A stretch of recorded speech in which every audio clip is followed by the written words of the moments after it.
Okay, today is the last lecture, and I would like to finish with Bessel functions, namely to tell a little bit about their properties.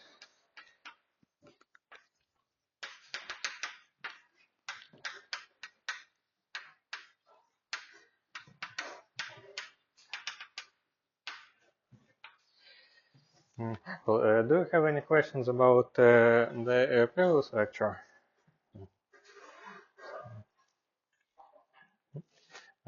Okay, so let me remind, I think, the main formula from that lecture, which gives well,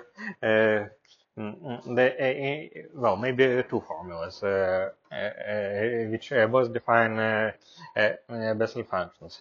So one formula is the integral representation for integer, so far it is for integer nu.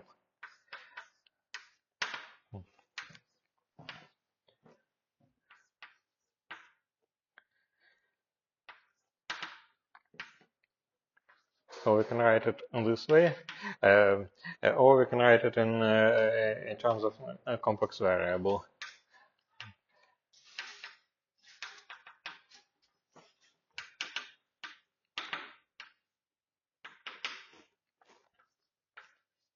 So there is this representation, which is it can be written equivalently as the integral over 0 dz over z nu plus 1 e to r z minus 1 over z. And there is also another way to write it. So when nu is integer, it is all equivalent. So we can write it as an explicit series. Yeah.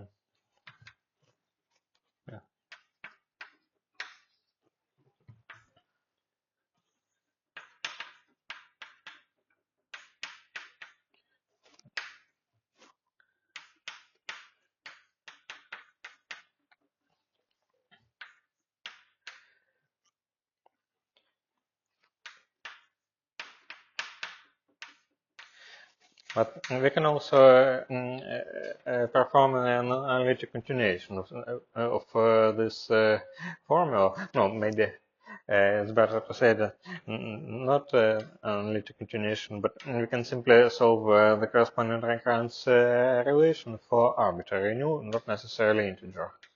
So we can get this solution simply solving the same recurrence. And so far the only property of this gamma function is its recurrence relation, namely that gamma of x plus 1 equals to x gamma of x. And we can define this gamma function, for example, like this.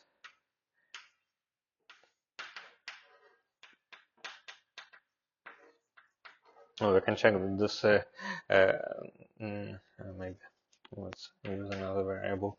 We can check that this indeed satisfies this recurrence, and there is another useful formula for 1 over gamma.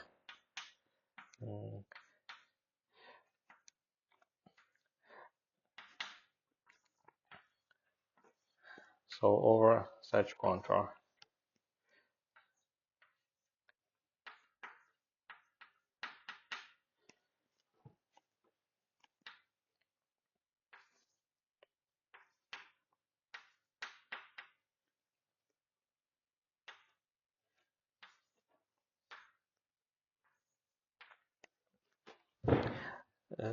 So I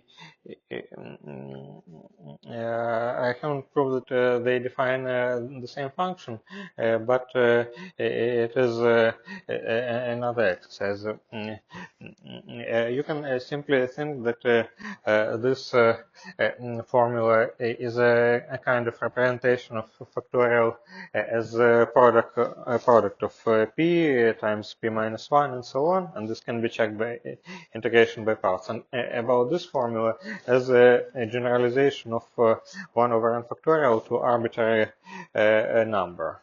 In the sense, if we compute this integral over such contour for, sorry, e2 plus z. And if we compute this integral for integer p's, it simply takes the corresponding term in the expansion of this exponential. And if we switch to arbitrary p, it is an analytic continuation of this. So, the point is 0. So yes, well, let me write like this. So this, so in this formula, this function 1 over z to power p has a branch cut, and we choose this branch cut in this negative direction. So this z to power p is defined as simply a real number for p positive, and then we perform analytic continuation by going clockwise and counterclockwise, and see that these analytic continuations don't coincide, but we don't care because this integration contour avoids this cut. So so there are these presentations, and actually this one can be used if you want to rewrite this series as some integral of this kind. So I will not use it, and I will not rely on this formula because we need to prove it somehow. But I will show that we can also write the integral representation of the same kind for the Bessel function, and check that this expression indeed satisfies the Bessel equation. So, yeah, so there are definitions, and let us now study the following thing. Let us study recurrence relation.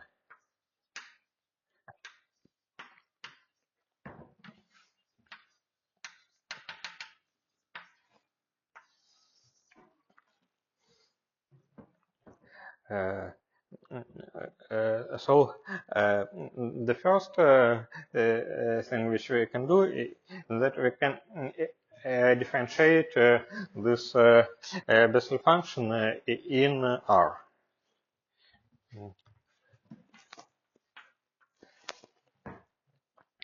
So G prime of R, and let us use this integral. So G prime of R equals to the integral dz over z nu plus 1 z minus z inverse. Simply differentiating this exponential times e to r z minus 1 over z. And so looking at this formula, can you express it in terms of Bessel functions again?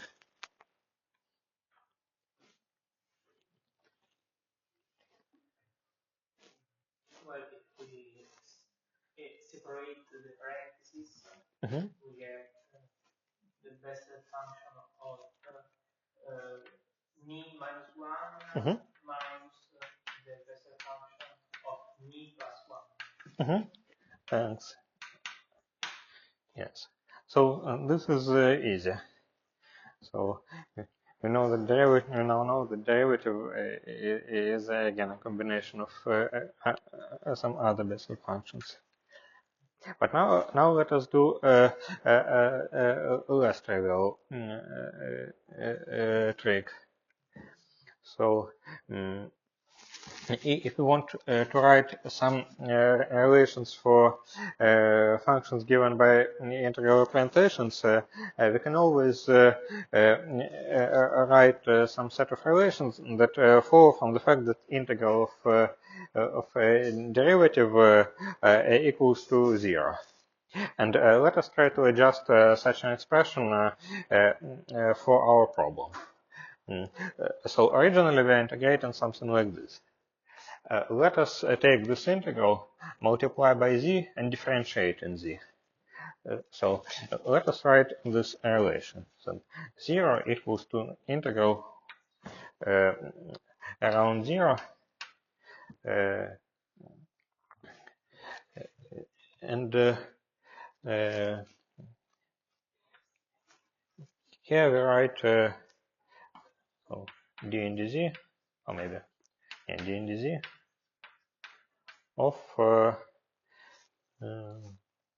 1 over z to nu e to r z minus z inverse.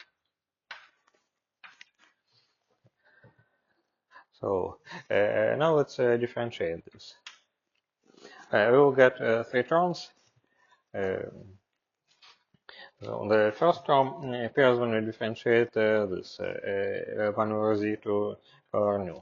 And it will be minus nu integral in dz over, oh, sorry, I also forgot 1 over 2 pi I here and here.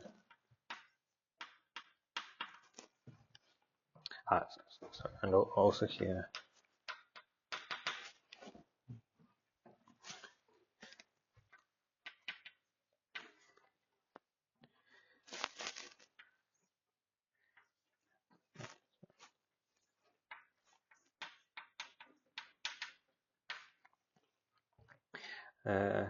And so it was one term, and two other terms appear when we differentiate this exponential.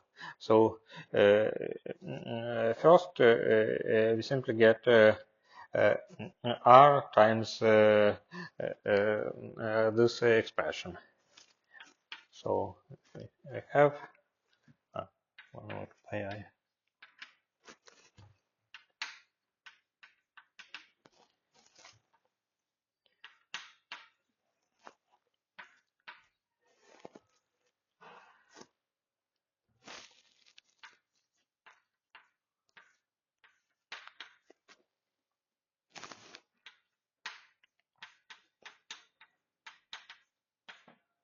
And then we also differentiate this minus z inverse.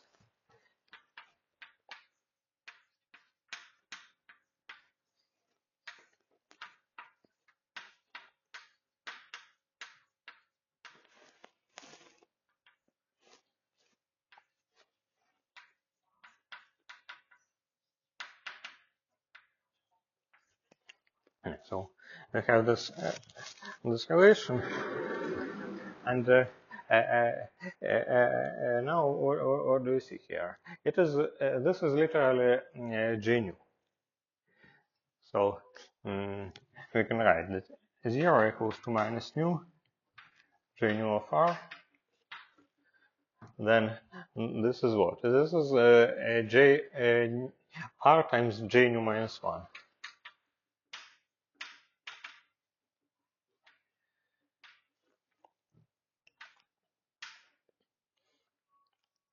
And here is J nu plus 1.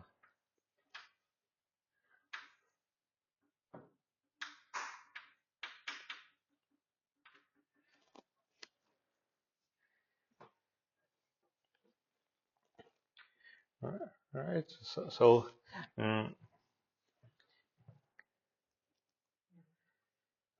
we can say that nu over r times g nu is that sum.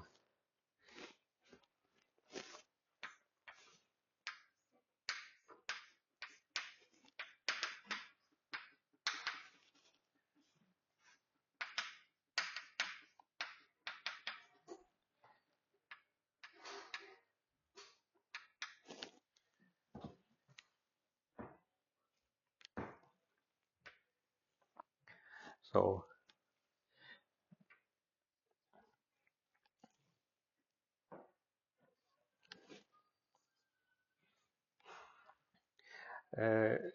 but now we can make the following important remark that here I deliberately did not specify the contour, and I also didn't say anything about nu. So suppose that we have a non-integer nu in this problem. Can we still define this integral representation? So the answer is yes. And the only so in principle we can write here some contour C, and the only requirement for this contour is that this expression should vanish at the ends of this contour. So here we can write arbitrary contour C, and also here.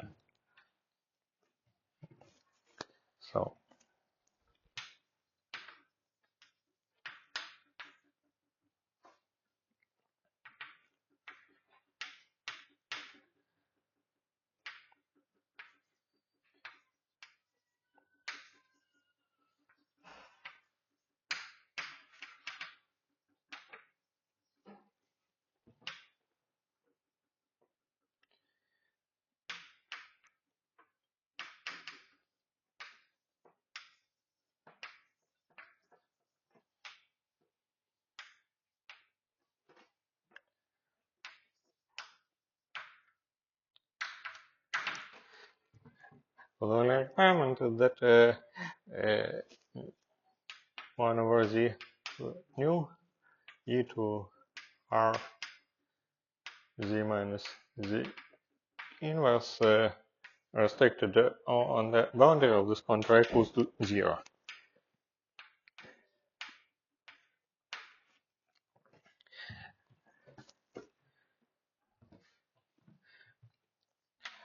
And now let us suppose that nu is a non-integer.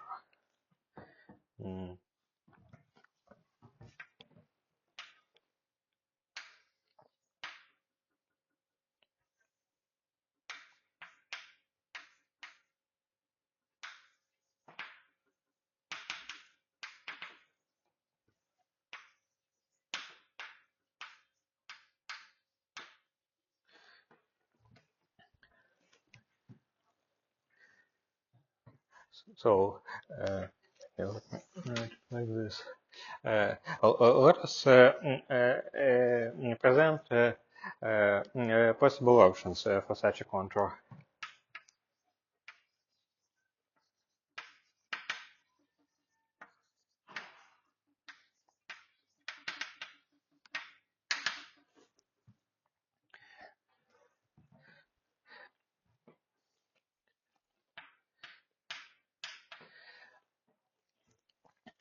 And to study this option, we should first study what happens when z goes to 0.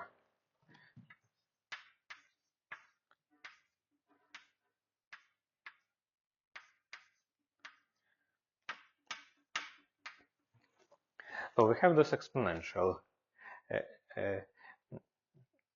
Yes, so this contour cannot end anywhere except 0 and infinity, because this exponential is non-zero at that point. But if z goes to 0, how should it go so that this exponential vanishes? Let us specify here that r is greater than 0. Of course, we can do this for arbitrary complex R, but let us specify this particular case.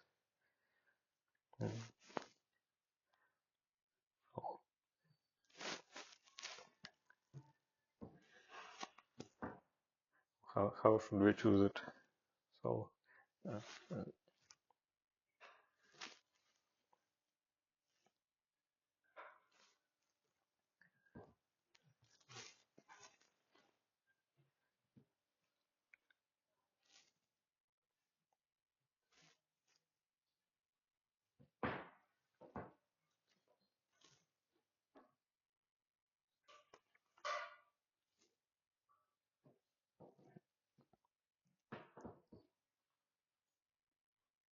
So which part of this exponential matters?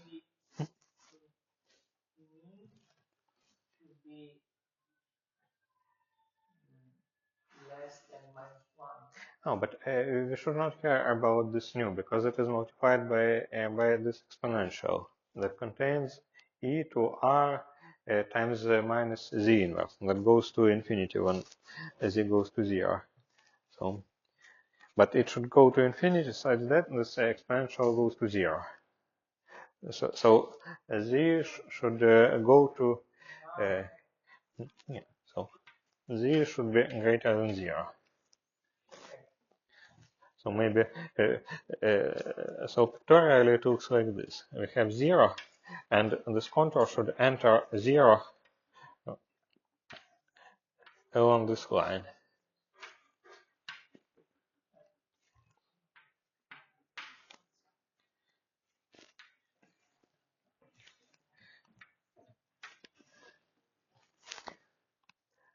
So,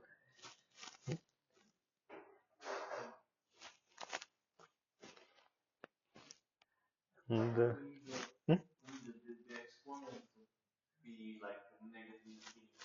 yes.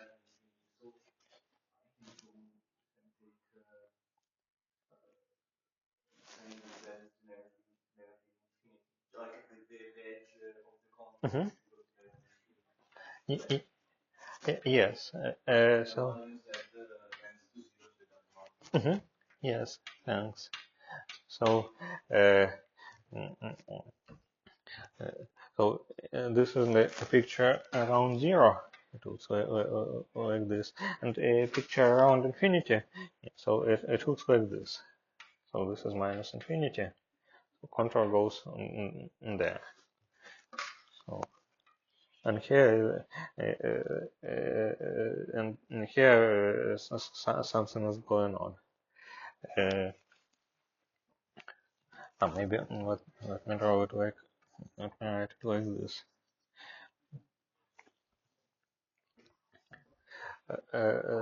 So, taking this into account, we can connect these points in several different ways, and this defines different solutions of our equation. So, have a 0. Let me maybe draw several options. So we have 0, and one option, and we can choose the branch cut for this power of z. So one option which literally generalizes this formula for arbitrary nu is the following one. We can take this contour started at infinity, and go around 0, and then go back.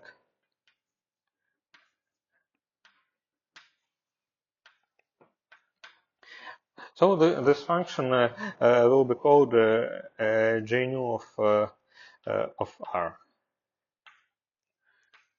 if you choose such kind of contour. Because if a nu is integer, this branch cut disappears, and we can simply collide this contour and can cancel it. So we are left with just one integral around 0. And if you want to prove this series expansion for this Bessel function, you should take one of these exponentials that well, you should move R. Actually, no, you can just take one of these exponentials and expand it as a series, and apply this formula for the gamma function for another exponential. So, like 1 factorial appears from the series expansion of the exponential, this one, and another factorial appears from this computation of integral. But we know that all such functions will solve the same equation.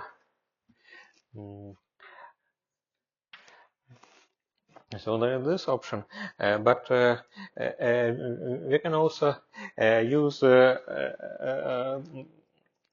this possibility. We can end this contour at 0, or we can draw it like this. There is some branch cut again, but we can start contour at 0 and send it to infinity, like this.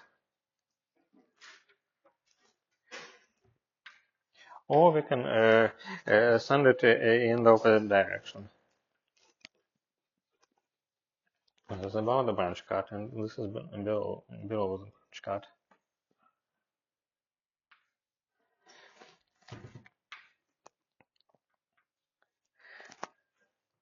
I don't remember which function is which one. So with probability 1/2, the order is opposite, but probably this is h1 of r. This is and this is h2 of r. So they are called Hanke functions. H nu.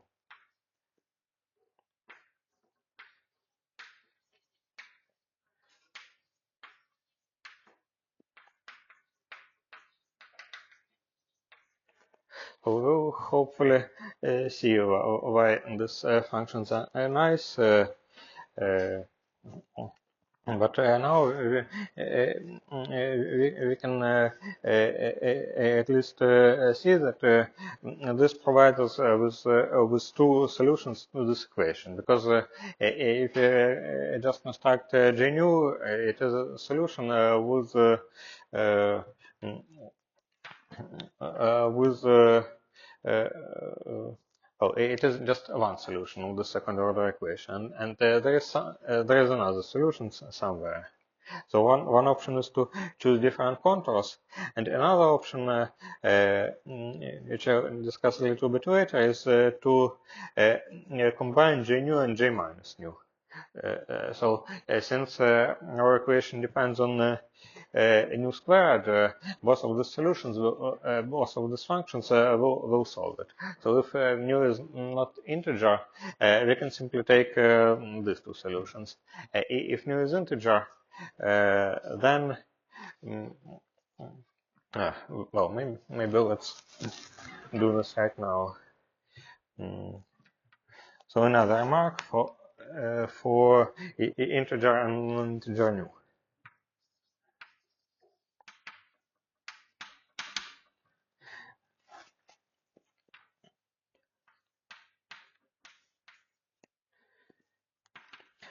We can take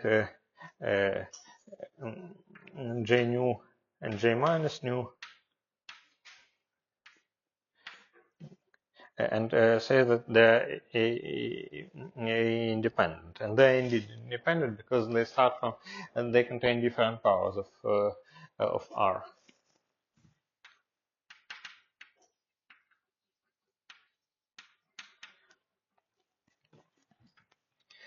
And if nu is integer, we need to introduce so-called Bessel y function, which is defined like this.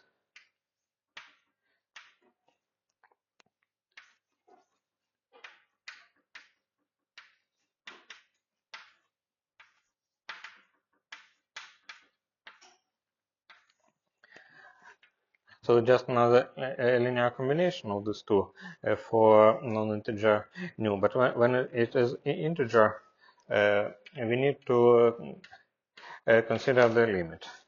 So these two functions cancel if you don't have the denominator. But if you have the denominator, then this limit will make sense, and it will contain some logarithms of r, because we need to differentiate in nu in the exponential. So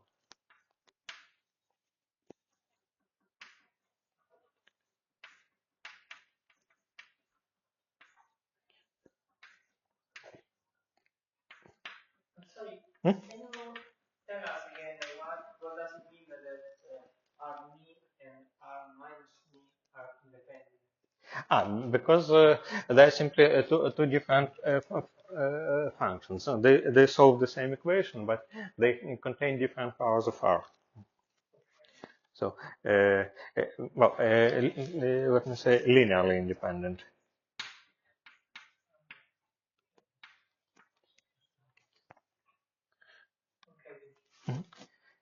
Okay.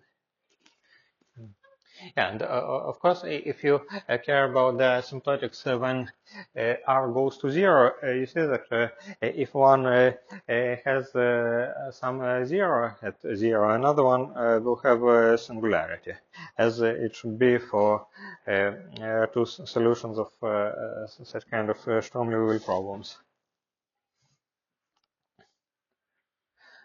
Oh. Hmm? So if we integrate along this zero boundary, the zero contour, we get the Bessel function. Mm-hmm. We still get it if we integrate along the infinite contour. But if we integrate along the 2 or 3, we get a different function. Yes. But shouldn't we, like when we do integration of a contour and apply the residue theorem, should we use on a contour that is closed in some sense? But this contour cannot be closed because you are not allowed to change the direction of it at this point and also at infinity. And since you can adjust this direction, but leaving it in the half plane where this exponential goes to zero. Otherwise, it doesn't count as a closed contour. So, and the integral will start diverging. So this contour is simply not closed from the very beginning. And this contour cannot be closed for general nu because there is a branch cut. In a sense, this function z to power nu is different on these two boundaries. So, uh, if you want to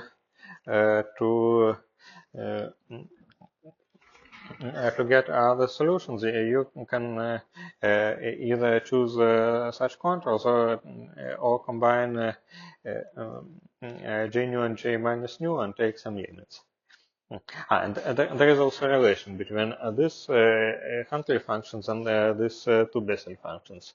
This relation looks like this. H nu 1 again up to 1 up to exchange of 1 and 2.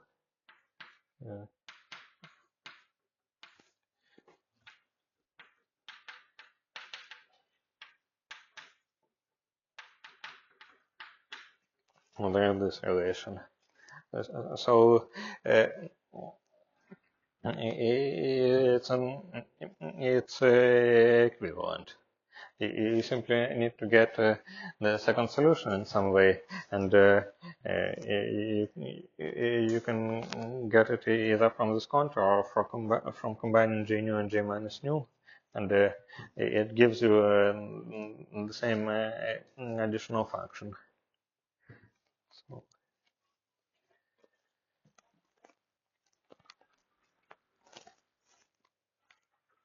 maybe up to some factors, because namely if you take well.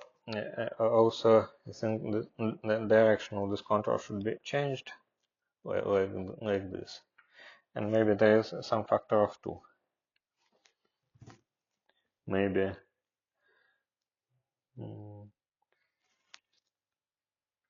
might be that it equals to 2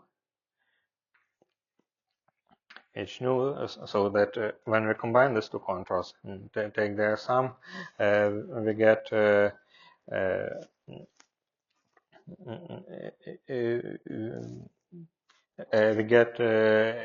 J nu as it should be for this contour.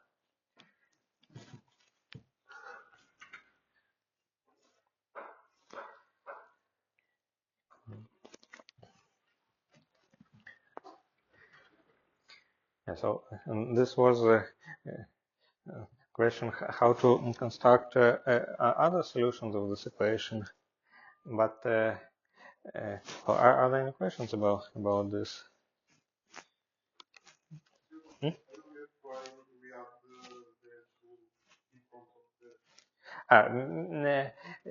So I don't give any proof of this formulas, but they can be checked. I simply checked them for consistency, because if you take the sum of these two contours, so if you know such kind of formula that Hansel functions are Bessel functions plus minus I times second Bessel function, then the sum of these two functions should give 2 times J nu. So if wait, maybe it should be 1/2. So yes, thanks. Yeah. So if you add this contours, we should get J nu. Thank you. Question.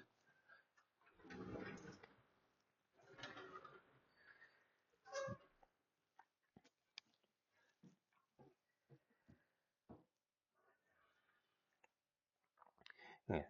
So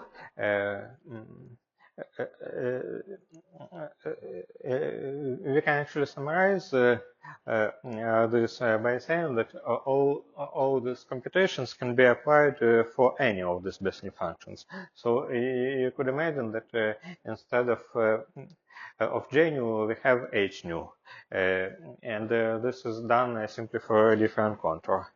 So this is a computation for any solution of Bessel equation, not necessarily for J nu.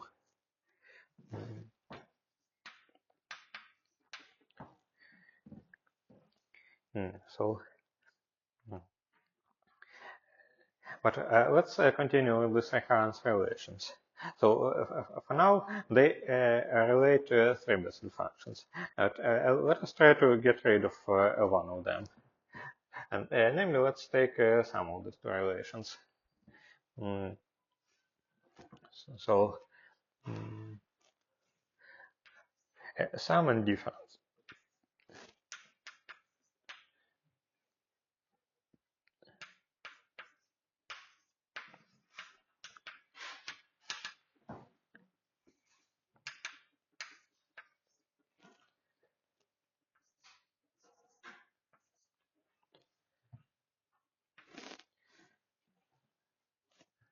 So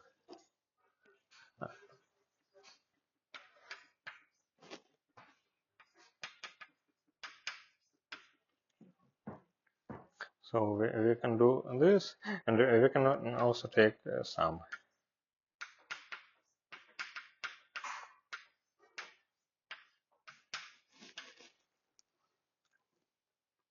Oh, wait, I actually made a mistake in the definition. And now I'm starting to see its consequences. So there is a 1/2 here, because it was sine, and sine contains a 1/2. So yes, I missed this definition. Sorry. So there is 1/2, and basically every time we have R, we should have this 1/2. So yeah, there is 1/2 here. There is 1/2 here. There is R over 2 here. 1/2.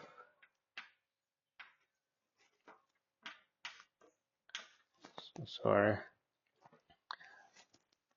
So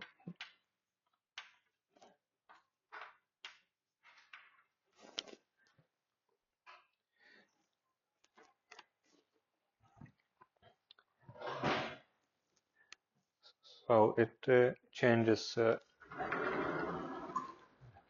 this bilinear relation by factor of 2 also. And yes, if write this correctly, it simply remove this 2 in the right hand side. So yeah. So we have this relation that relate. Oh, sorry, this is j nu minus 1.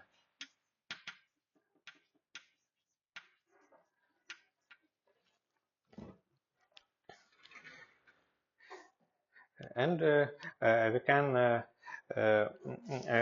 rewrite these relations in the following way. So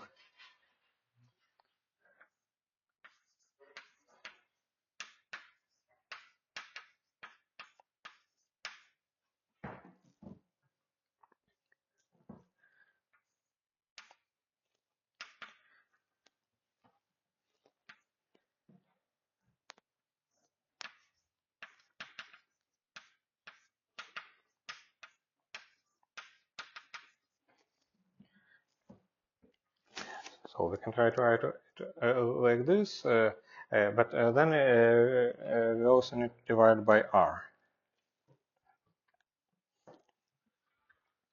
And for second equation, it is the same kind of formula.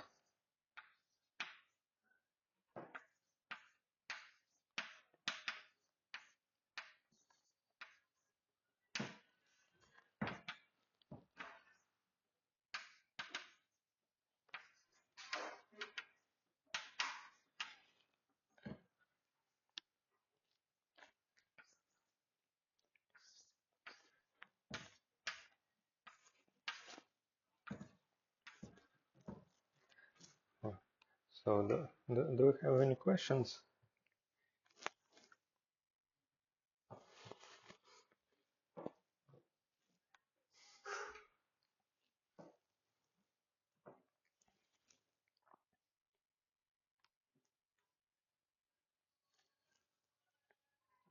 I simply note that if you differentiate r to nu, it gives the minus new factor and decreases the power of r by 1. So here we have in power of r also decreased by 1. So if we introduce such expressions with Bessel function divided by a fractional power of r, then such kind of operator, 1 over r d in dr, shifts the overall index of this function. So if we want to perform the shift of nu by n, we can simply apply this operator, 1 over r d in dr, several times, because it's a relation between the same kind of functions. And it is essentially a derivative in r squared. But it's not essential. Mm.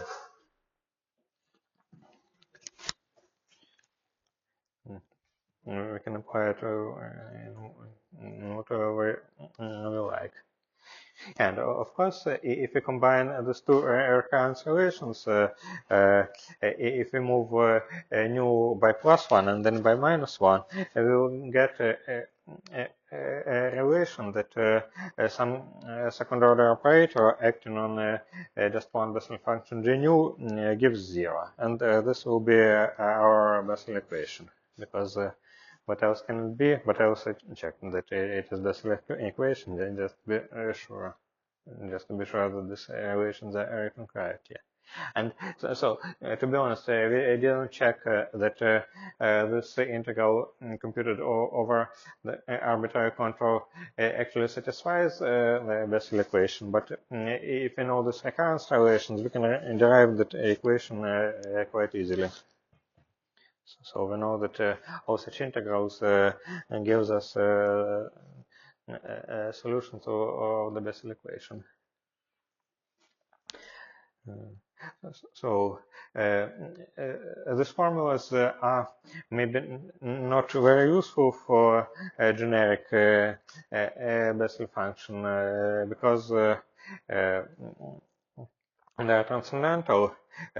So the only thing which we can understand from here is that if J0 has this oscillating asymptotics, then if you start acting with derivative, they will all have the same kind of asymptotics, because if you differentiate something that behaves like sine, it will turn into cosine, and so on. Yes, so this tells us that all of them look in a similar way at infinity. But when these formulas become more useful is the case where we can write an explicit formula just for at least one of these functions.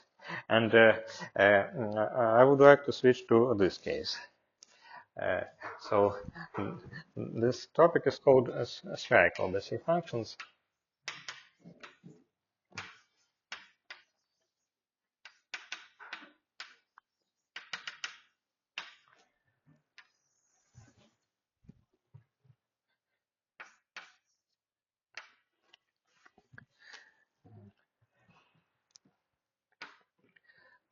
So let us remember separation of variables in 3D.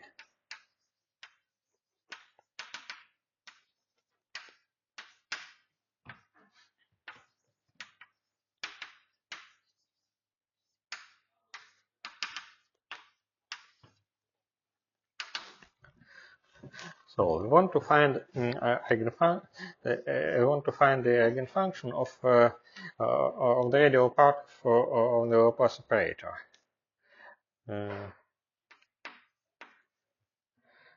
Times f equals to minus, let's write omega squared times f. And so let me write it like this. And who remembers the formula for this radial part in the three-dimensional case?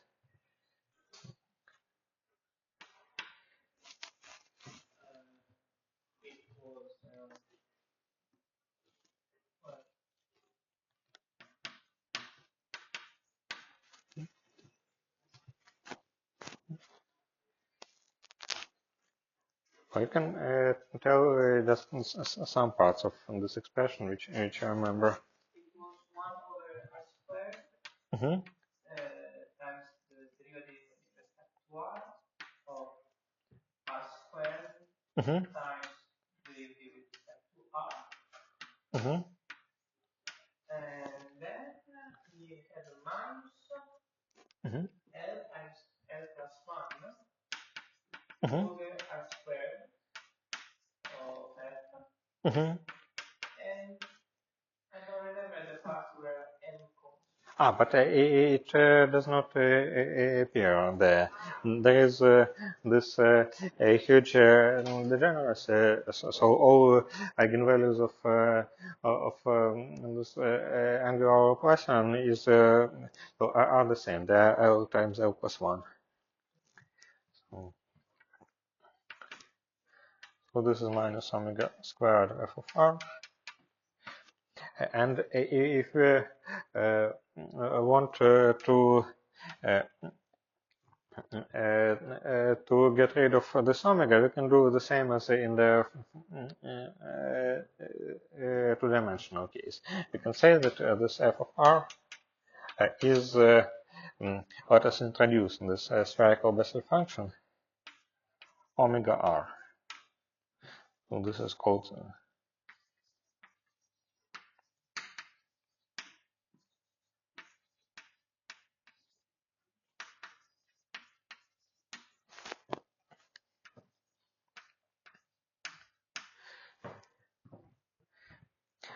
so if we introduce this variable, then omega disappears from this equation.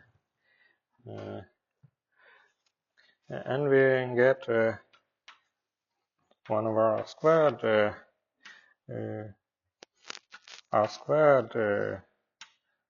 jl prime of r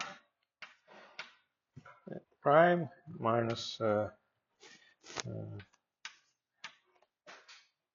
let us multiply everything by r squared minus l plus 1. No, maybe no. Let us keep it as before.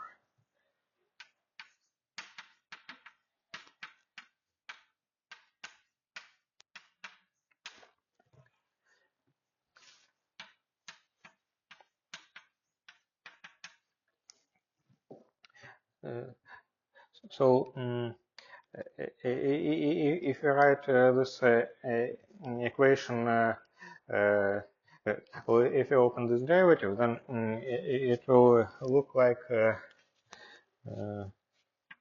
jl two primes plus 2 over r jl prime plus, well, minus l plus 1 over r squared jl of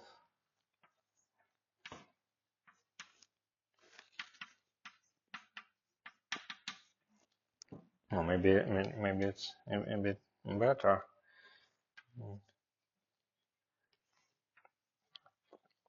So here we have a 2 instead of 1. But now I want to get rid of this 2. I want to turn it into 1. Actually, there are two different options to get rid of 2, and we will use both. So one option is to turn it into 1, another option is to turn it into 0. So so option 1. We want to turn 2 into 1 to do this equation to the usual Bessel equation. And I will simply show the ansatz which does this. So we need to write that JL of R is 1 over square root of R times some other function, J of R. And let us see what this conjugation by the square root does to the R derivative. So square root of R times dr and 1 over square root of R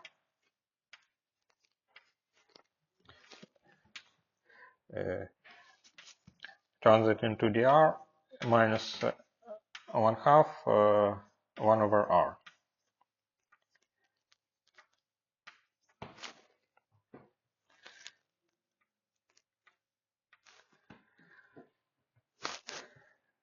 Right? Since if you insert here any test function, we see that this equality holds for it.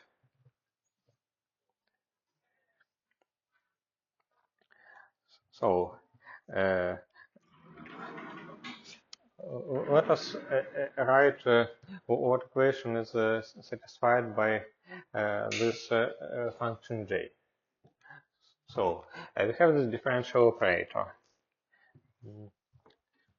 Maybe let's write it here. We have this differential operator, 1 over r squared dr r squared dr minus ll plus 1 over squared plus 1, and all this acts by 0 on jl of r. You can write it like this. But now let's substitute here this square 1 over square root of r times j of r. So let's write like this.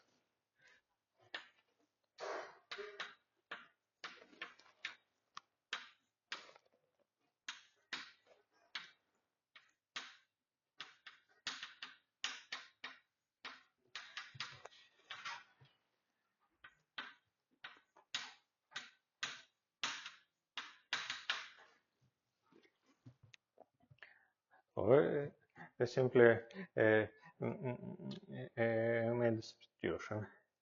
And now let us move this conjugation by 1 over square root of r inside the differential operator. So as we see that it turns this derivative into such a combination. So we need to do this with both of these derivatives. So we need to write 1 over r squared dr minus 1/2 1 over r squared.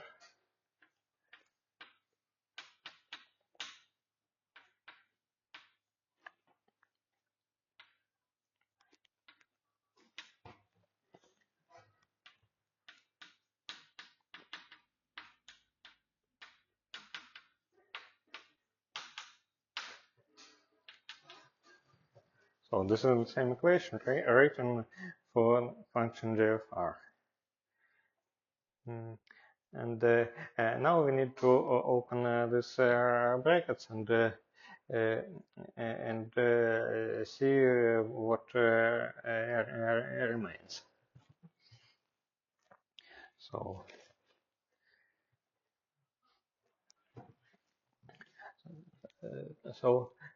first let us move this 1 over r squared through dr. So what will we get by doing this? So what is this conjugation? What do you think? Hmm? Oh, so what question is what is 1 over r squared dr r squared?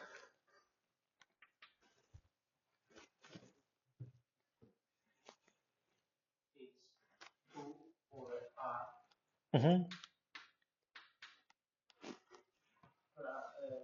plus dr. Yes, thanks.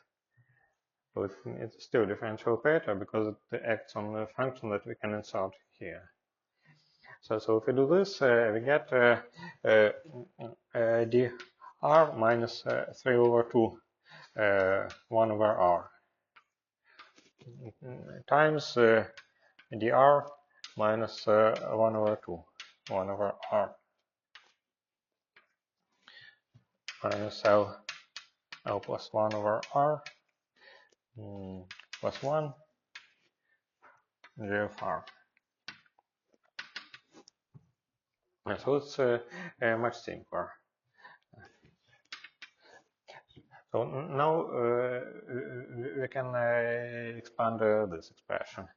So, and we get uh, some obvious terms like r squared minus 3 over 2 1 over r dr minus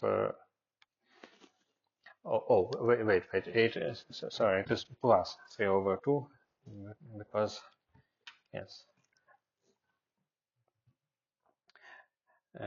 plus another expression when dr stands here. And the last term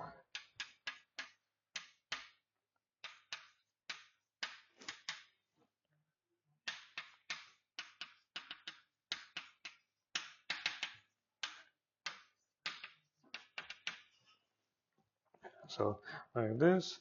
And the last step, we need to move dr through 1 over r. Hmm? Yeah, thank you. So the last step.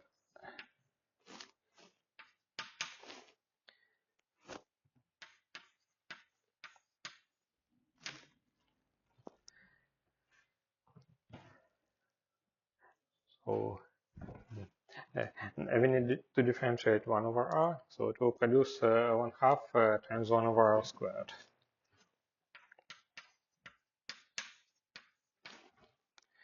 And minus this 3/4.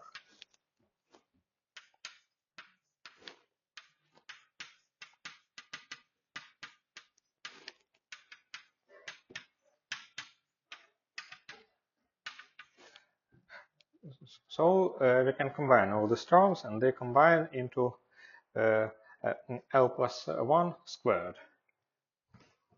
So we get dr squared plus 1 over r dr plus minus L plus 1/2 squared over r squared plus 1 d of r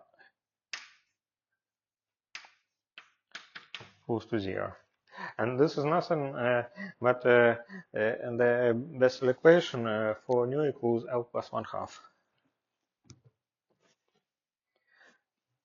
So we can solve this equation. And remember this relation between JL and big J of R. So we can say that JL of R is, well, people introduce the following notation, 1 over square root of 2 pi R times J L plus 1/2 of R.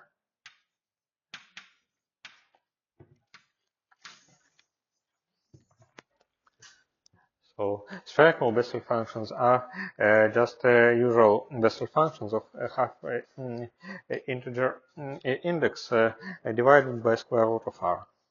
So the same function solves both two-dimensional and three-dimensional equation.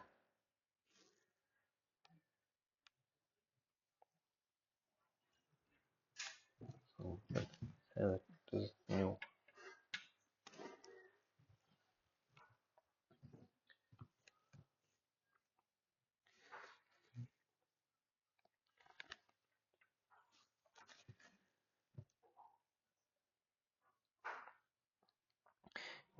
Yeah, but as I said,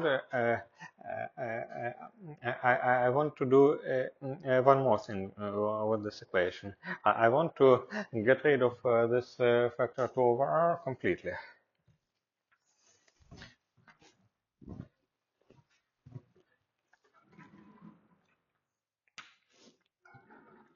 So,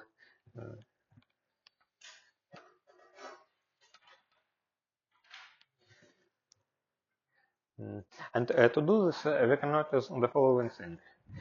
So, what does the following derivative equal to?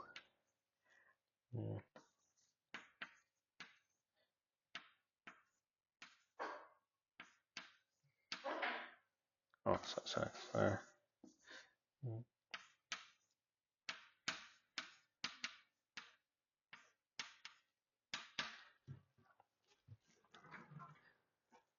What if you multiply it by r and then take second derivative without the splitting of derivation and multiplication by r? So we simply conjugate the second derivative.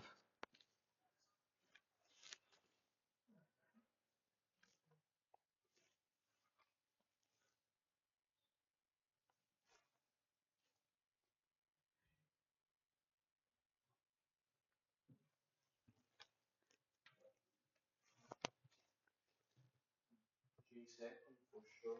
Mm-hmm.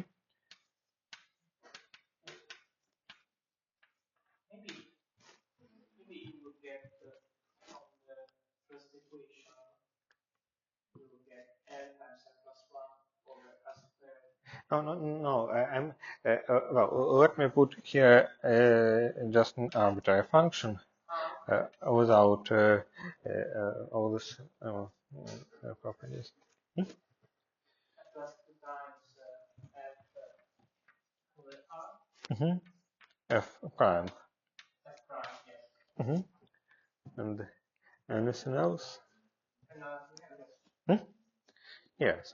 So and this is a unique situation for 3 dimensions, that we can write this radial part of Laplacian as a conjugation of simply second derivative. Because if it was a higher dimension, if it was something like 2n, we would need to write here r to the power n. This would produce 2n over r, but we would also have next terms, and it is not nice. But in 3D we can do just like this.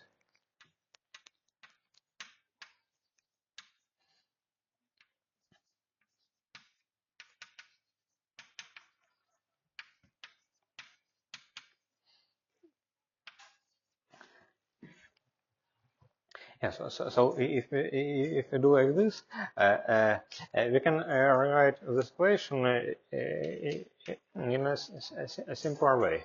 So we can write that r times jl of r, 2 primes, minus l plus 1 over r squared, jl of r plus jl of r equals to 0. Also, sorry, r times in here as well. So, so in principle, if L is arbitrary, this equation is non-trivial. But let us see what happens if L equals to 0.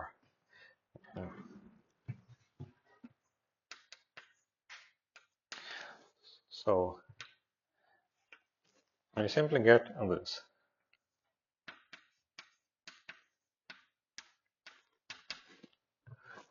J0.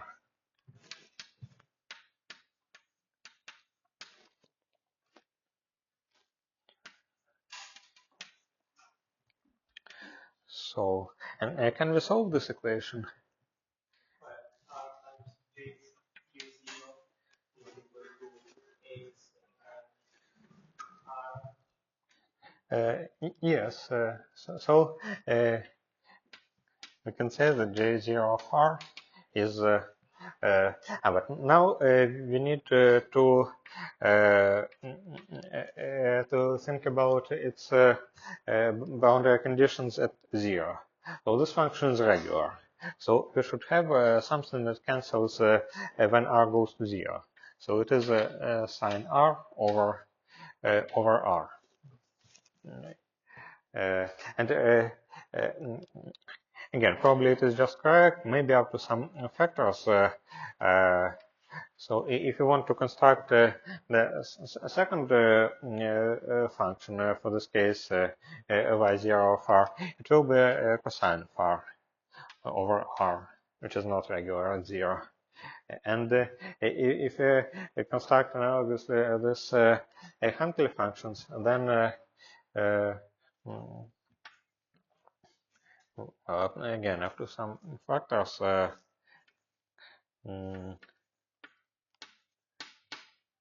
will be exponential of I r over r h02 of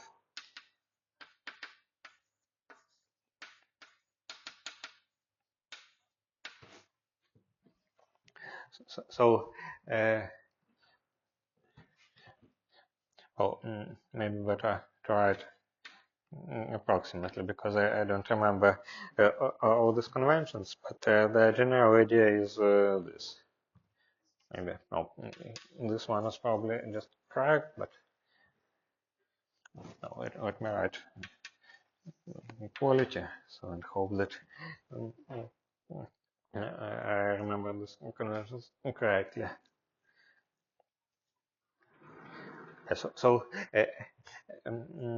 But a non-trivial statement here is that we could solve this equation for Bessel function with the index 1/2.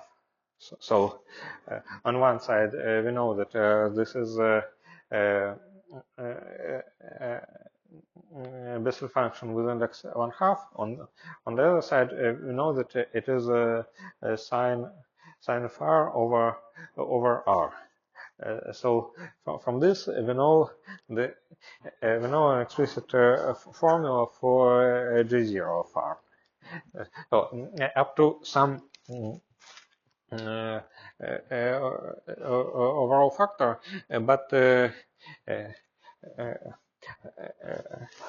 I think this square root of 2 pi takes care of this factor. So we can write a formula for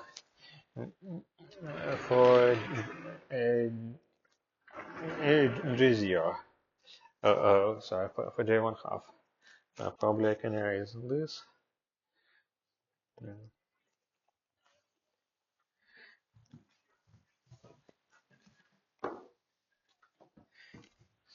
And in principle, you could get this formula from this series by taking this sum explicitly, but it is a more complicated exercise than just to solve that second order equation.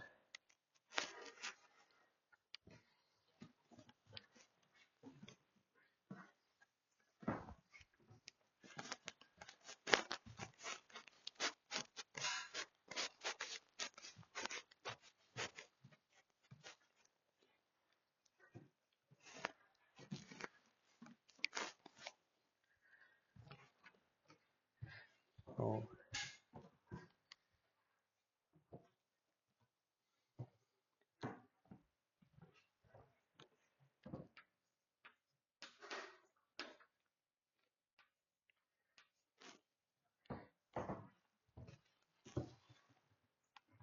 right, actually.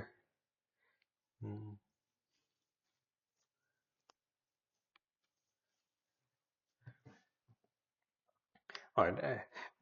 Actually, not quite sure about all this normalizations. Better to check them in Wikipedia. But the general idea is that if you look at this formula and this explicit solution, we see that G0 of r will be sine of r over square root of r.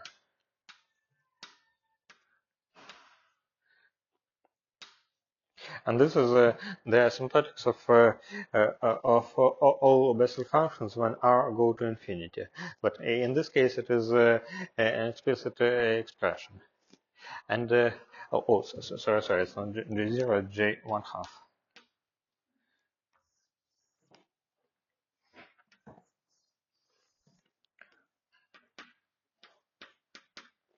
Yes, some constant times sine of r over square root of r. And now let's remember this recurrence relations. You see that we know one Bessel function with index 1/2. Using these relations, we can construct all of them. We can construct all spherical Bessel functions as explicit combinations of trigonometric functions in power of r. So, but the leading asymptotics will be always of this kind. It will be some trigonometric function divided by square root of r. And other terms will have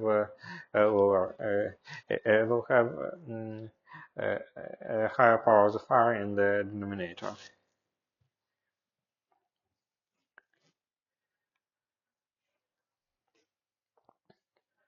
So,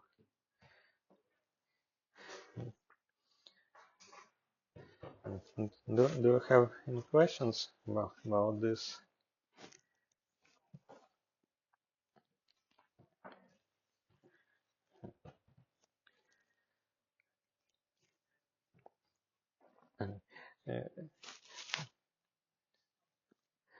By the way, there is another core of this fact that the radial part of 3D Laplacian can be written as a simply one-dimensional equation without any R dependence. So the core is that the grain function of the wave equation in 3D looks very similar to grain function in 1 plus 1 d, but simply divided by r. So do you remember that formula? So there was a remark.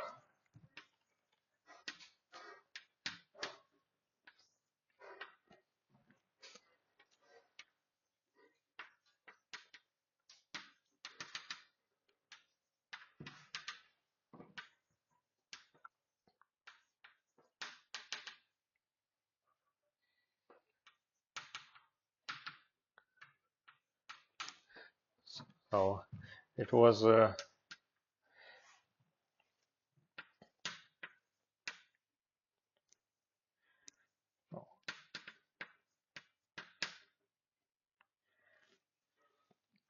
let's uh,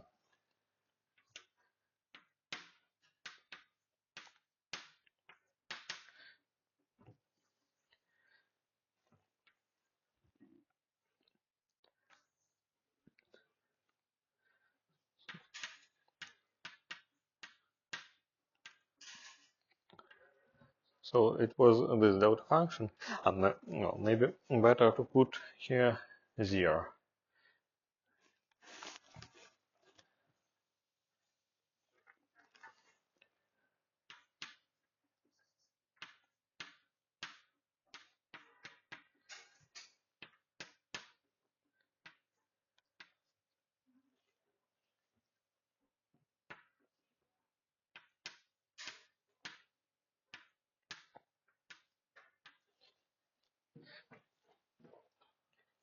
So uh, this uh, hmm? Oh, sorry, yes, in this.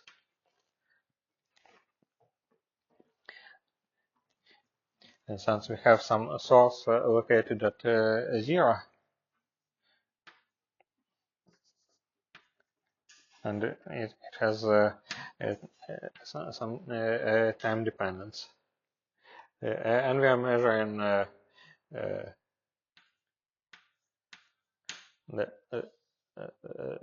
solution of this equation at point R. So this source emits spherical waves, but the spherical waves have this simple form. So we should compare this picture, so with spherical waves, with 1 plus 1 picture, where we have a half line and we have some trivial boundary condition here. So here we had a formula like u of t and x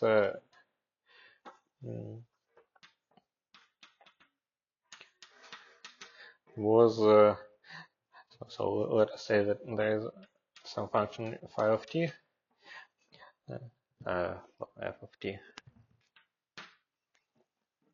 and this u of t and x was f of t minus t minus x.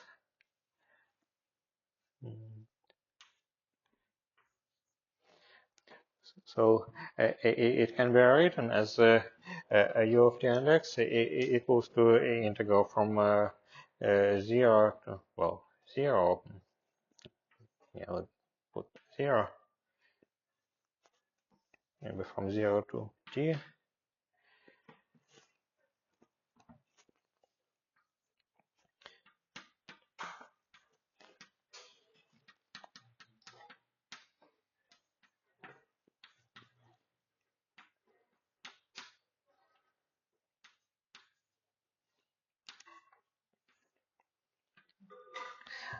so we have the same gain function, but in this case, these waves are one-dimensional. They simply start at 0 and propagate to the right. And here, the analog of this propagation to the right is a propagation from the center. So if we, so this is say plus 1. So if we take the same gain function and divide it by the absolute value of r, we get a gain function in 3 plus 1. So we obtained it in some non-trivial way using the Fourier transform, but in this particular case, it can be obtained easier. So this was one remark about this three-dimensional case. And another remark is that we can also compute the gain function for the Helmholtz operator.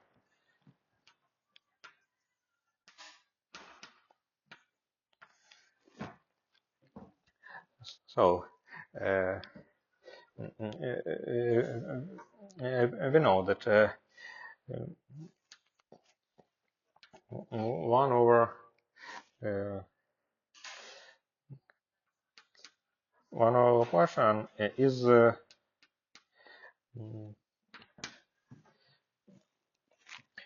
minus 1 over 4 pi, well, computed at r and r prime, is 1 over 4 pi, 1 over r minus 1 over 4 pi r prime. It's a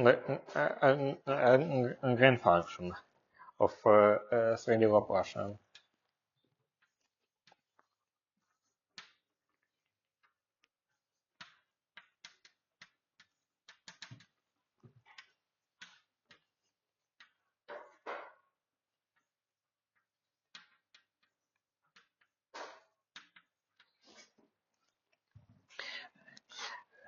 I would like to ask what happens if we compute, if you try to compute the gain function for this expression. Portion minus m squared.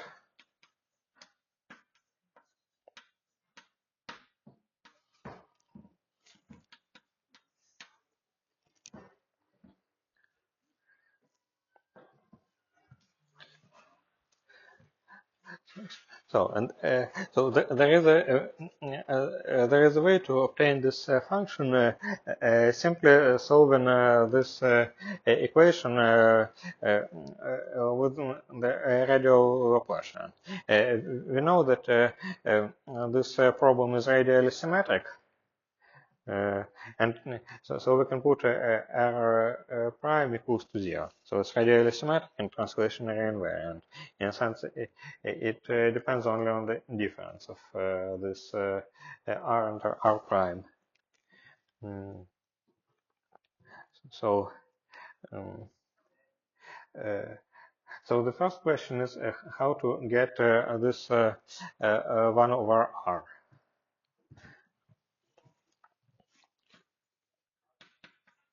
So there is the first option.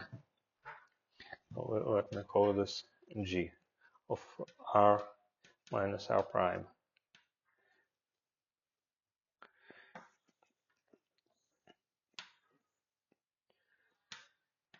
Gm equals to 0.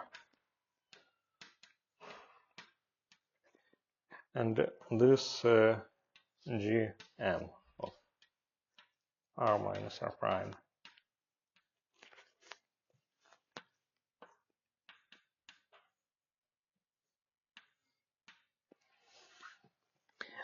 so if m equals to 0, we can simply write that 1 over r g m equals to 0 of r 2 primes r times equals to 0. So if r is different from 0, we know that this expression should be constant plus some linear function. So we can say that gm equals to 0 of r equals to r times a plus br, right? And what happens in the arbitrary m case?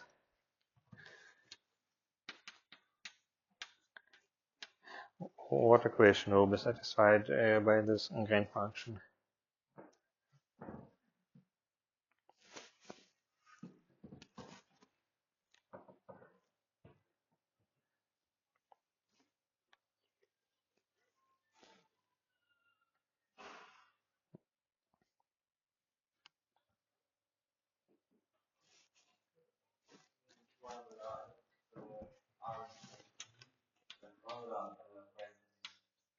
Mm-hmm.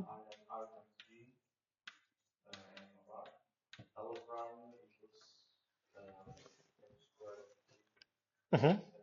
Yes. Thanks.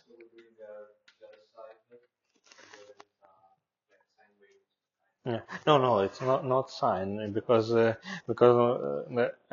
sine of m. Yes. So and this gain function should decay at infinity. So we immediately conclude that this gm of r equals to minus e to minus m r divided by 4 pi r.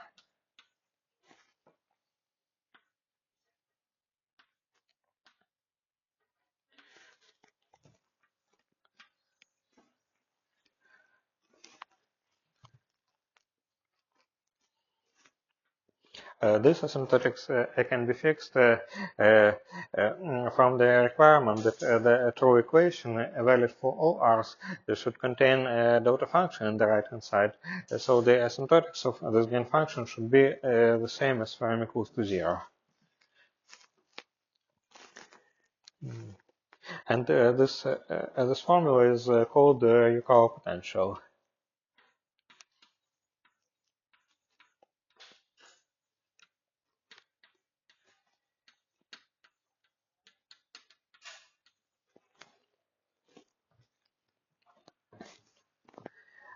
And so I told you about this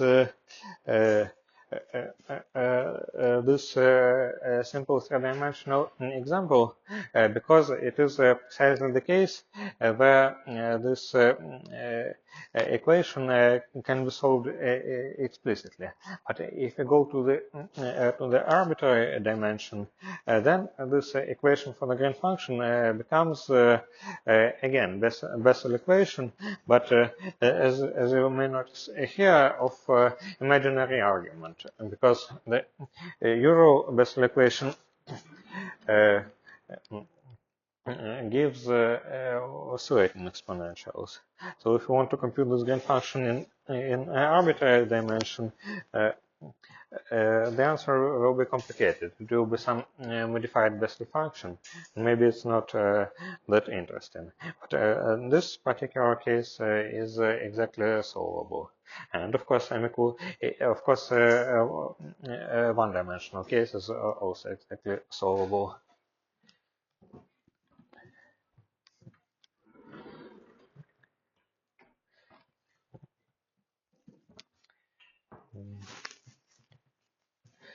So.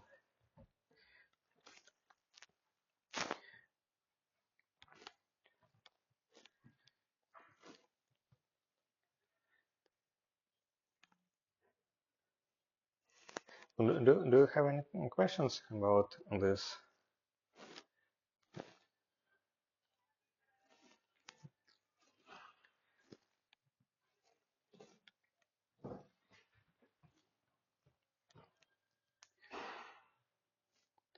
So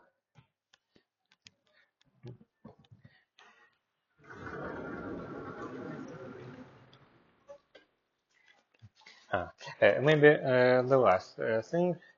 Um, Let us try to find R goes to infinity asymptotics of this Bessel functions.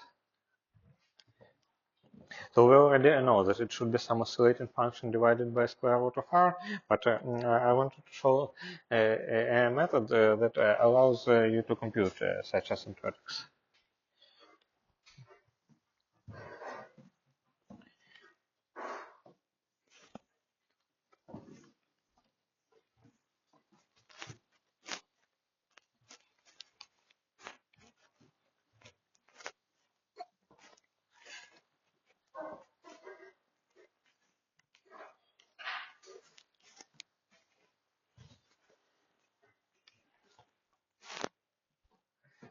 Um,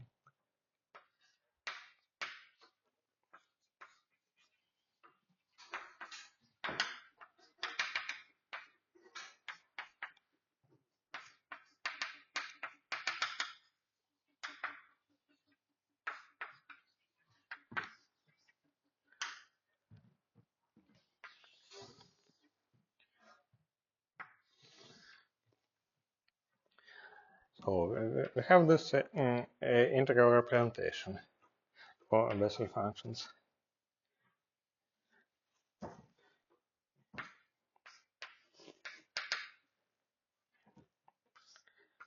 Integral around this contour.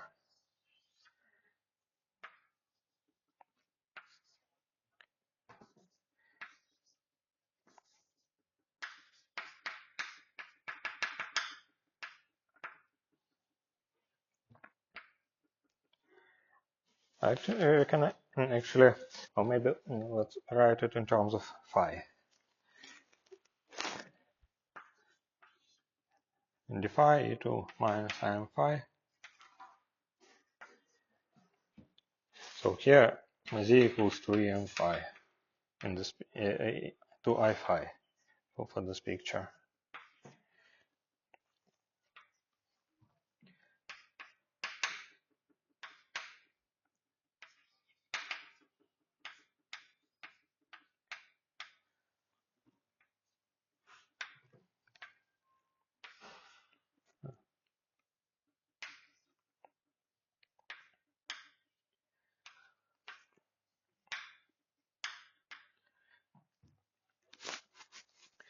So the idea of this computation is the following. So we have some oscillating function times r in the exponential. And if you try to integrate this function over the domain when it oscillates quickly, then such parts of integral quickly go to zero. So the point is when r goes to infinity, we can approximate this integral by the contribution of 2 points around a minima or maxima of this function. So, and when r goes to infinity, so what are this minimum? What is the minimum and maximum of sine phi on the unit circle or on this contour in general?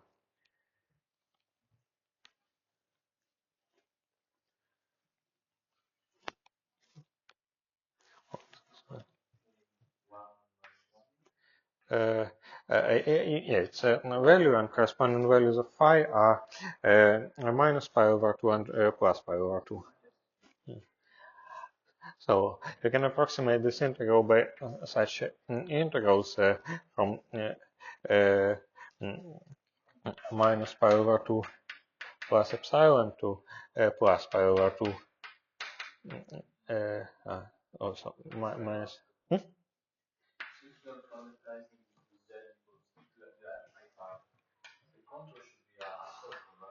But I'm trying to write this for arbitrary nu. So I would like to keep that circular. Oh, let me draw it like this. Hmm? Oh, so it means that phi is real on this contour, and then it goes to uh, what? To minus infinity, and then goes back. So this is written in the e to I phi plane.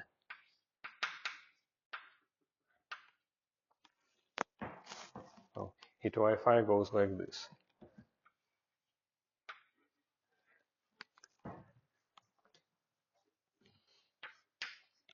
So we can write it like d phi over 2 pi e to minus I nu phi plus I r kind of I.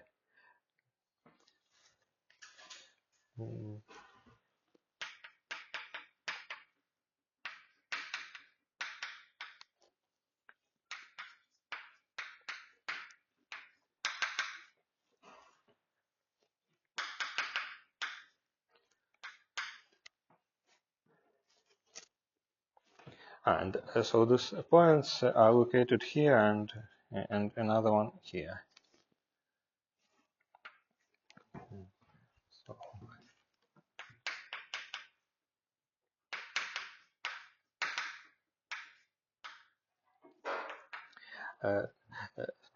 So, uh, and when r goes to infinity, you can approximate this function by its Taylor series around that point.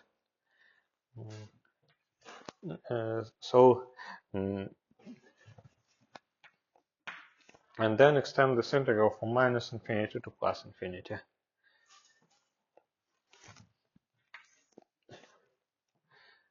So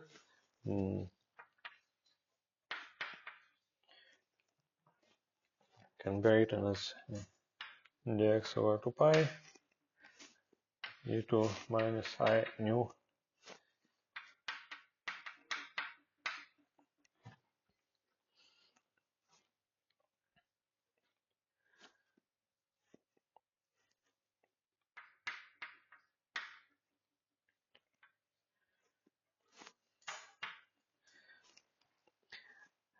So derivative of sine around minus so second derivative of sine at minus pi over 2 equals to 1, right? Because sine itself is minus 1, so its second derivative is plus 1.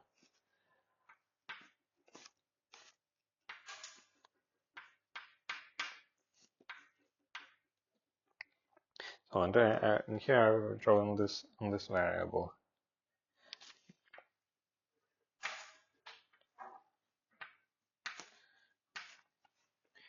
So like this, and plus a second integral.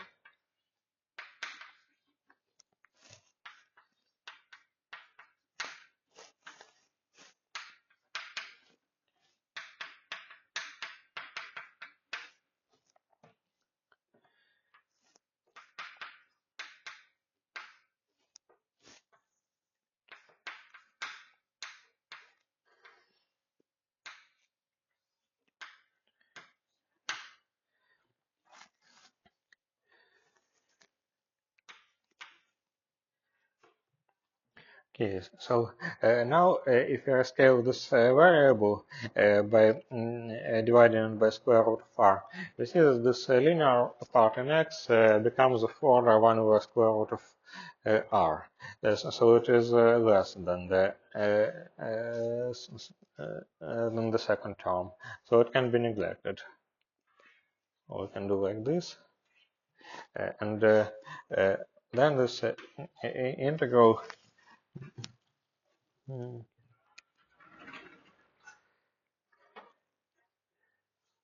no, sorry.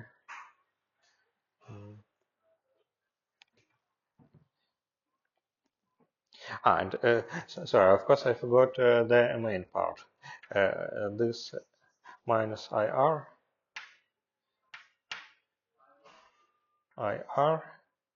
and here plus IR, because this is expansion of this sign.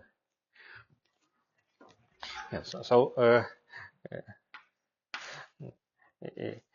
there are two terms of Taylor expansion of this sign function. So we have e2 minus IR plus I pi nu over 2 integral from minus infinity to plus infinity.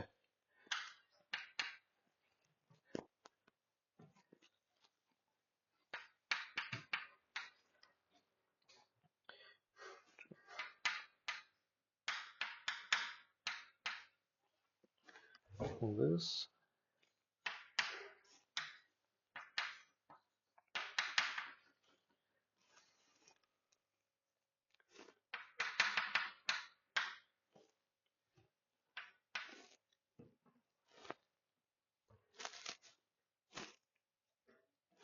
plus IR.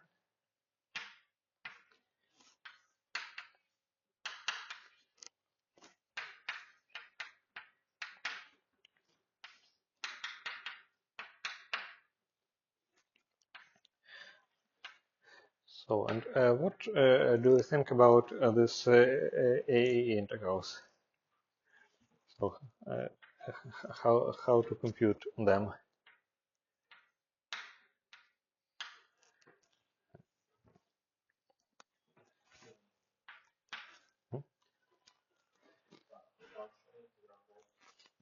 Yes. Yes. We know that if there is no such prefactor, then this integral would equal simply to uh, square root of pi, and if there is such a prefactor, we need to scale x with it, right?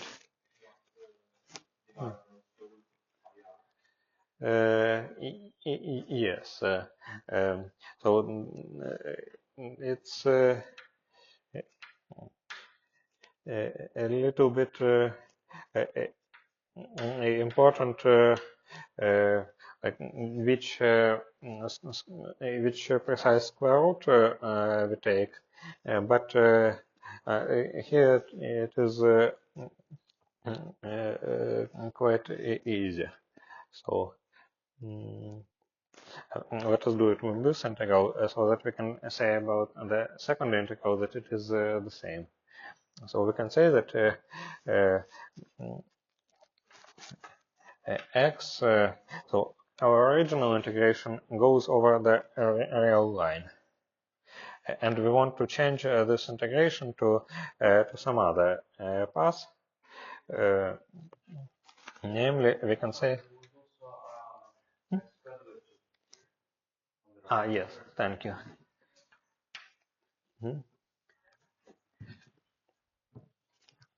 So we want to say that this so this old integration was over the real line, and this integral was not absolutely convergent, but convergent. And we want to rotate x in the counterclockwise direction, so that I times newer scaled value of x was of x squared was negative. In a sense, we should write that so this x is real, and this x should be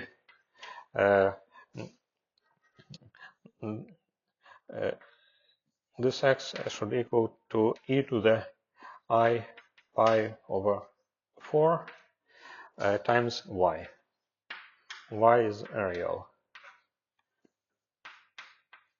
I pi over 4 divided by well, times y times square root of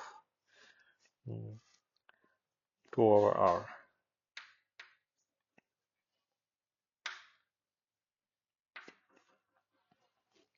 Right? When we raise it to second power, then we get a purely negative expression, and it makes sense. Yes? And this integral converges. So maybe I can raise this somewhere.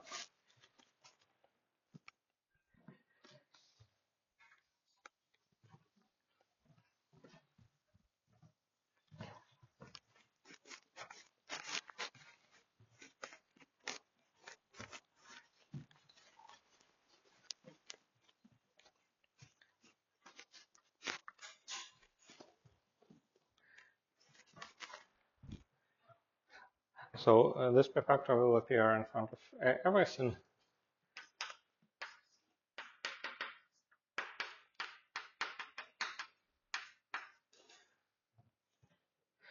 Times 1 over pi times square root of pi, which appears from the integral, times this ratio 2 over r e to the I pi over 4.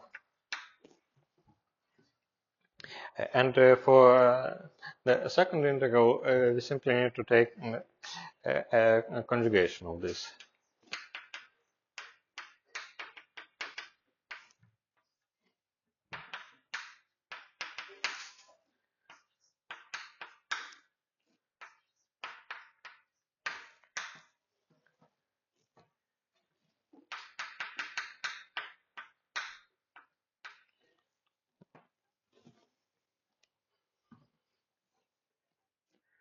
Yeah, like this,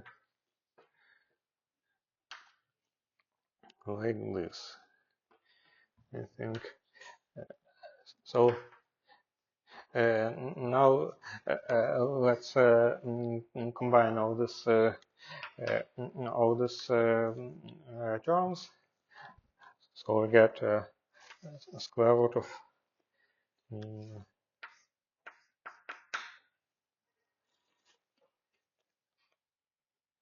square root of pi r to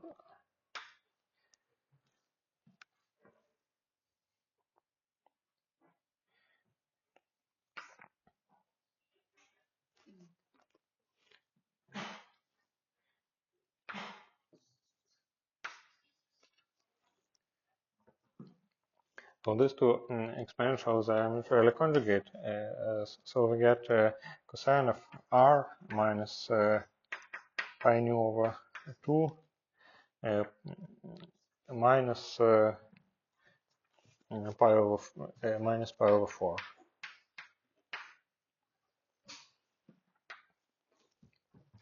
And if and then there will be terms like O of 1 over r, which we neglected.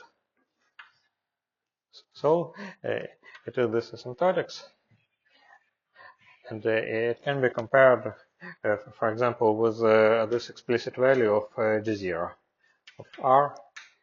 Actually, probably I wrote that relation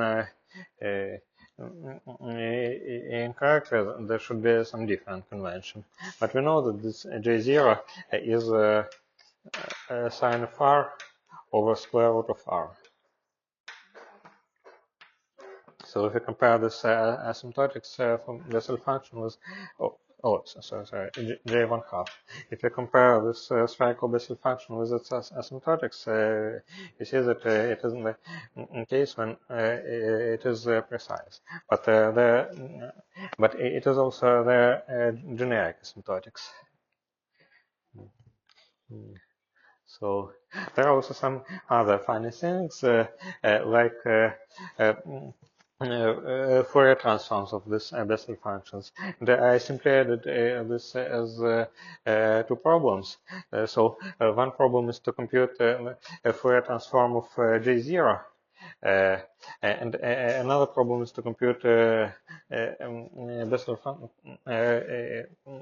compute the Fourier transform of sine phi over r.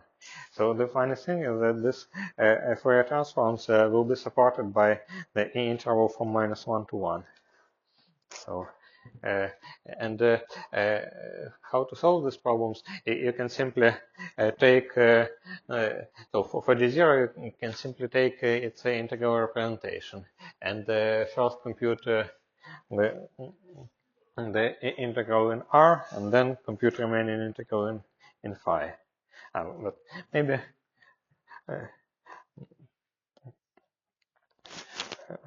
I don't know. Is it enough, or do you want to see that funny exercise about G0?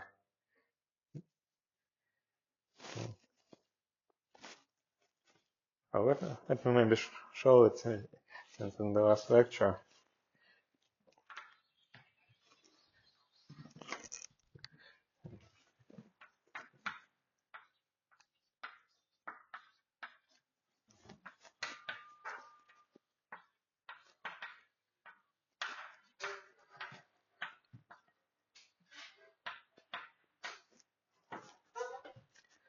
So we want to compute the integral from -infinity to +infinity.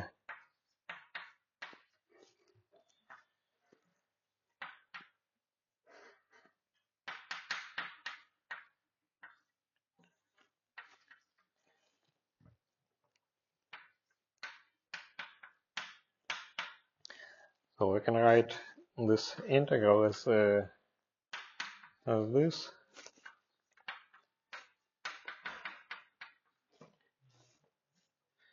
Integral in phi.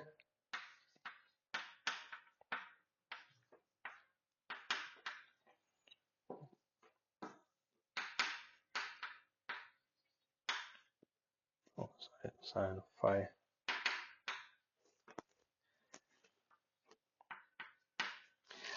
So can you compute this first integral in x?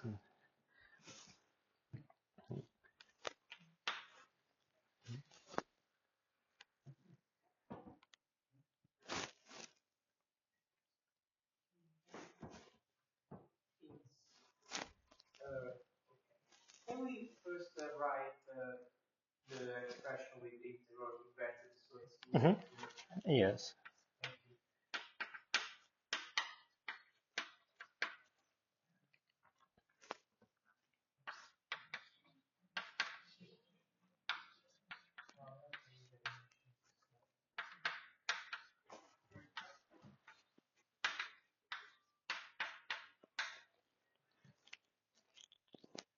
Like this.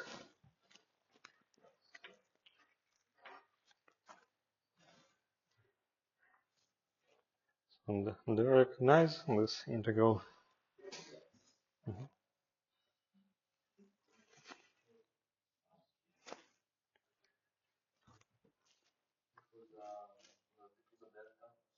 Huh?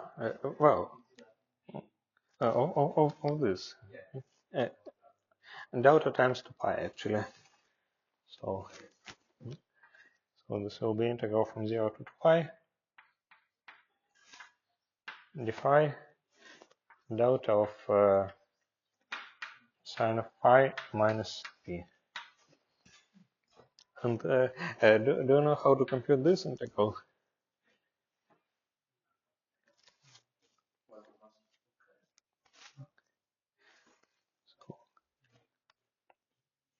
Well, there are several points when this expression can vanish.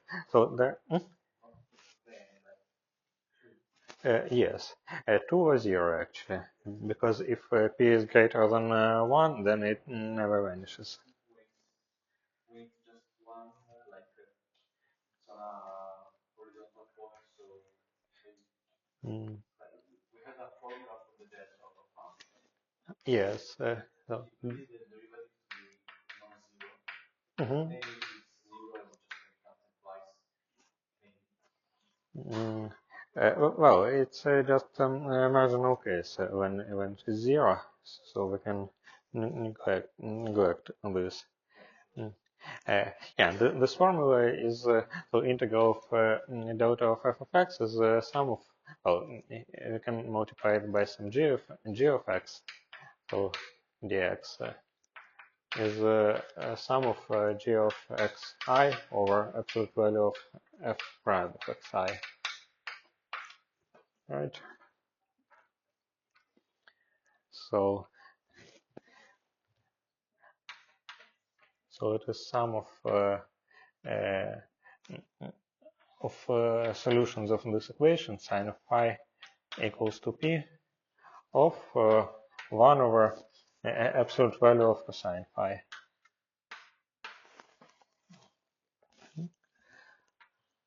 So there are two possibilities. If p is greater than 1, it is simply 0. So we have Heaviside theta of p squared of 1 minus p squared.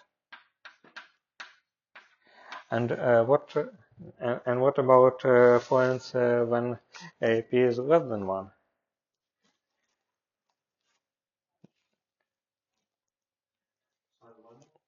So what happens when p is from minus 1 to 1?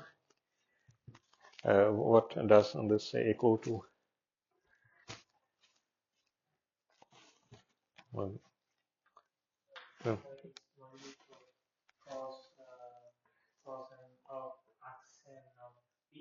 yeah, but we know that sine squared plus cosine squared equals to 1, right? So we can compute this cosine of accent.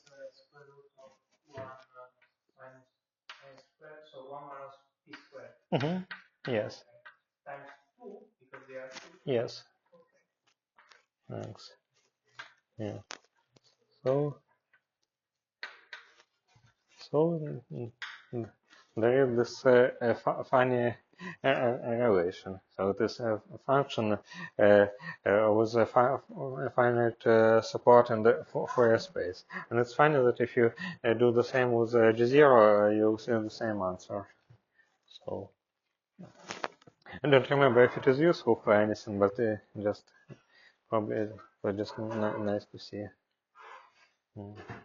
Yeah, and I've added a few problems about Bessel functions, and maybe one problem about spherical functions.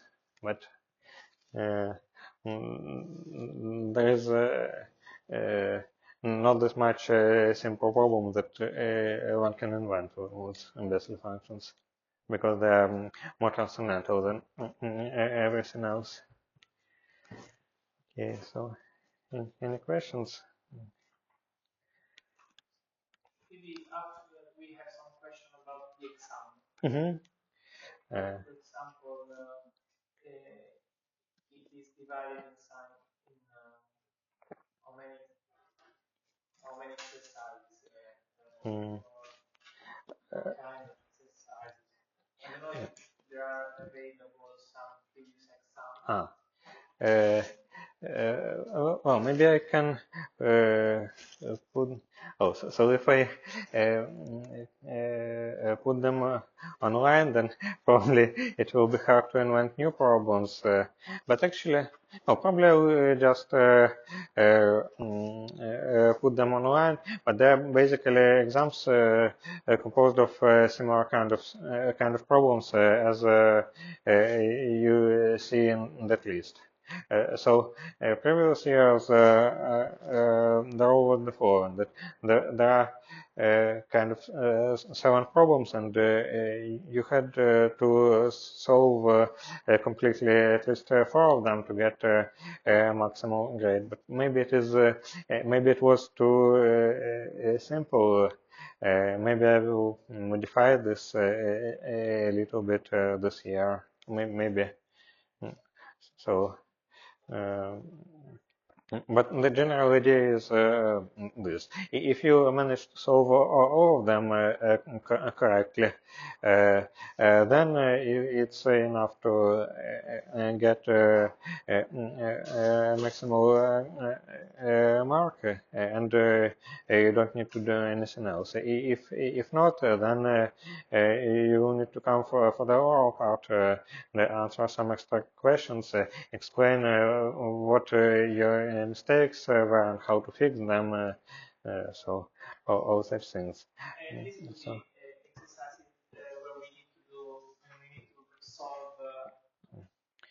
Yeah.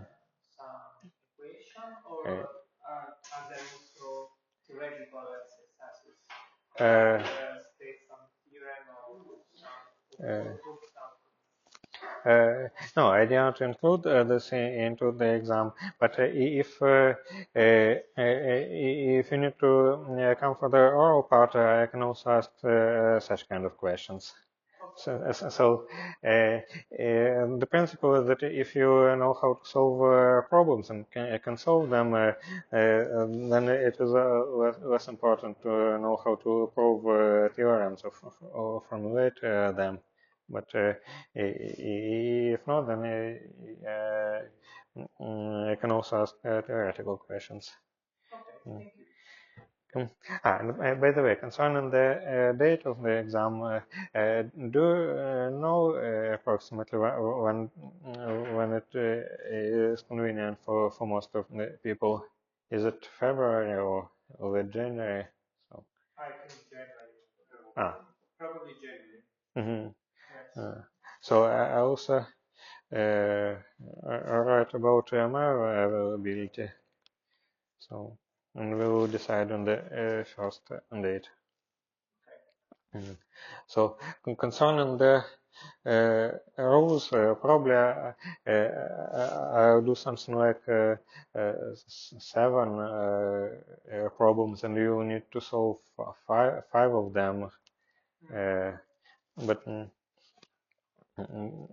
but or 8 problems, and you need to solve five of them, because 4 out of 7 was usually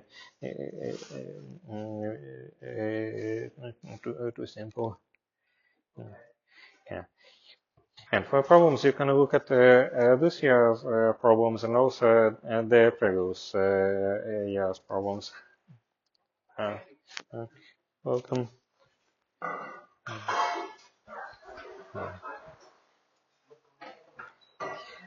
So concerning my availability, I will probably write it in the email. So I have teaching that starts on 27th of January, so it will become a bit harder to come back to Trieste. But I will also need to find an apartment before that. So probably there will be some window when I already have an apartment, but I don't need to teach yet. So and if this happens, I'll tell you about this window. And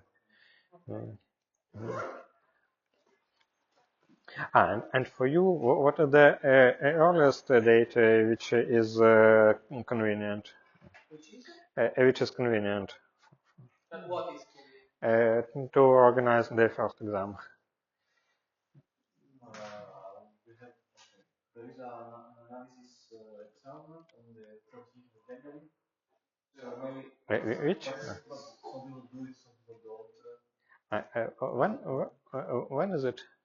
13th of January. But I mean that week there's also geometry one. Yeah, 16. Yeah, 2 days after. Maybe the Monday after. Yeah, the Monday after. I mean, the whole week is free. Maybe do we want to do 2 exams in this span of a week? I mean, the other week there's again analysis and geometry. The other what of the week? The one after the free one. I don't know. I mean, you have the exam on the 30th on that week. Then the next one is free, and the one next is again occupied with the same exam. Okay. So I don't know what they will be free for the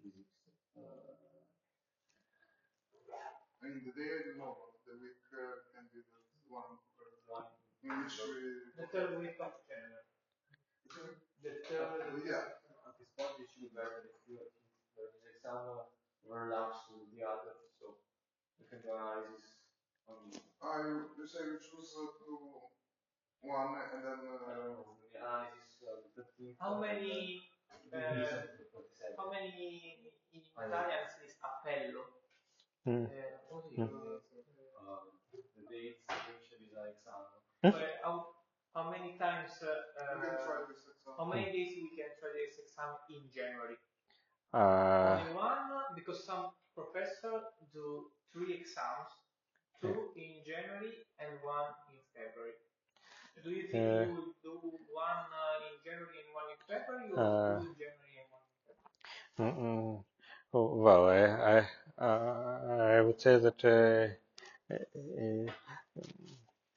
it looks like too much. At least I will be able to come and present only for one of these exams in January and February and maybe in March. So other exams will be organized something like I will be on Zoom and someone will be here in person. Then the one in January probably the best in the third week of January. Okay, so let us. So do you think you will do also exam in March, or it is or in February or in March? But in total, so if I remember correctly, each year we had something like 5 or 6 exams, and the last was like I think in September or in summer. So we can definitely have exams later, and March. No. So on March I will still have teaching, but in April I think I will be able to come in person. So, okay. but yeah, but yeah, I have at least some idea. So I'll write in more detail when I know about this availability question. So. Okay, thank you. Thank you, you too. Bye.